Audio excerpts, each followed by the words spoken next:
पेरणी 15 जून पर्यंत थांबवा। राज्य कृषी विभागाने पावसाच्या उशिरामुळे शेतकऱ्यांना पेरणी टाळण्याचा सल्ला दिला। मराठवाडा कोकणात मुसळधार पावसाचा अंदाज। IMD ने 12 ते 14 जूनला मराठवाडा आणि 13 ते 15 जूनला कोकणात जोरदार पावसाचा इशारा दिला। मध्य महाराष्ट्रात वादळी पावसाची शक्यता। 13 ते 15 जून दरम्यान मध्य महाराष्ट्रात मुसळधार पाऊस आणि वादळाची शक्यता। नागपूर, पुणे, सोलापुरात स्वच्छ वनस्पती केंद्रांना मंजुरी। केंद्र सरकारने संत्री, द्राक्षे आणि डाळिंबासाठी 300 कोटींची गुंतवणूक मंजूर केली। PM किसानचा 20वा हप्ता रक्कम 20 जूनला शेतकऱ्यांना 2000 रुपये मिळवण्यासाठी eKYC पूर्ण करावी असे आवाहन। गोसेवा आयोगाचा जनावर बाजार बंदचा आदेश। 3 ते 8 जून दरम्यान सर्व पशु बाजार बंद। बकरी ईद पूर्वी शेतकऱ्यांना अडचण।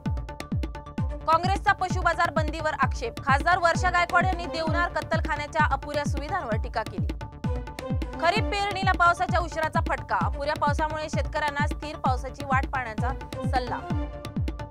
धरणातील पाणीसाठ्याची समाधानकारक पातळी। राज्य मंत्रिमंडळाने शेतीसाठी पुरेसे पाणी उपलब्ध असल्याचे जाहीर केले। शेतकऱ्यांना सुरक्षिततेच्या सूचना। कोकण आणि मध्य महाराष्ट्रात जोरदार पावसामुळे शेतकरी व मच्छीमारांना सावधगिरी बाळगण्याचे आवाहन।